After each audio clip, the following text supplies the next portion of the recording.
ضلع اننت ناگ کے گڑھویل علاقے میں نہ طبی مرکز ہے نہ کوئی ڈسپنسری، جس کے سبب کثیر آبادی کو طبی سہولیات کے حوالے سے مشکلات کا سامنا کرنا پڑ رہا ہے۔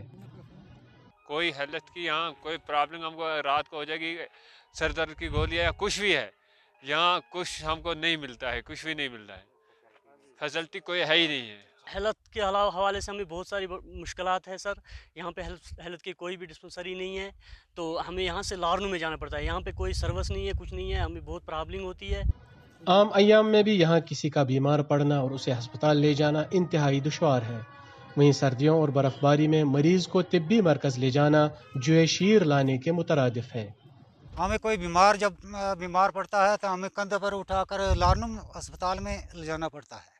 جب گاڑیاں کھلی ہوتی تو گاڑیاں ہمیں ڈاکسوم سے یا لارنو سے منگوانی پڑتی ہے، اگر برف باری یہاں پہ ہو جاتی ہے تو پھر ہمیں 4 پائی پہ اٹھا کے لارنو میں لینا پڑتا ہے جی۔ ٹرانسپورٹ یہاں پہ بالکل نہیں ہے، ٹرانسپورٹ کے یہاں پہ غریب لوگ ہیں، یہاں پہ گاڑیاں کسی کو اپنی نہیں ہے، تو یہاں پہ سروس کوئی نہیں چل رہی ہے، تو جب برف باری پڑتی ہے تو ہمیں پیشنٹ کو 4 پائی پہ لارنو پہنچانا پڑتا ہے، یہاں سے 5 کلومیٹر دور جانا پڑتا ہے جی۔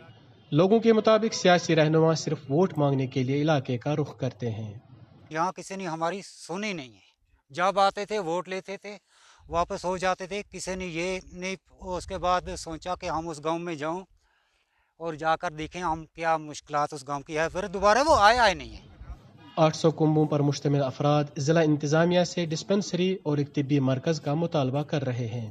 آبادی تو بہت ہے یہاں، لگ بھگ 800 چولہا ہے یہاں، ہم چاہتے ہیں ہیلتھ سینٹر یہاں ضروری ہے، ہم کو چاہیے۔ کوئی کلینک نہیں ہے، کوئی میڈیکل سٹور نہیں ہے یہاں پہ، ہمارا مطالبہ یہی ہو رہے گا ڈی سی صاحب سے کہ ہماری یہ مشکلات حل کی جائے۔ ای ٹی وی بھارت نے اس مسئلے پر ضلع کے چیف میڈیکل آفیسر سے بات کی تو انہوں نے یہ کہہ کر کیمرے کے سامنے آنے سے انکار کیا کہ ڈائریکٹر نے کوئی بھی بیان دینے سے منع کیا ہوا ہے۔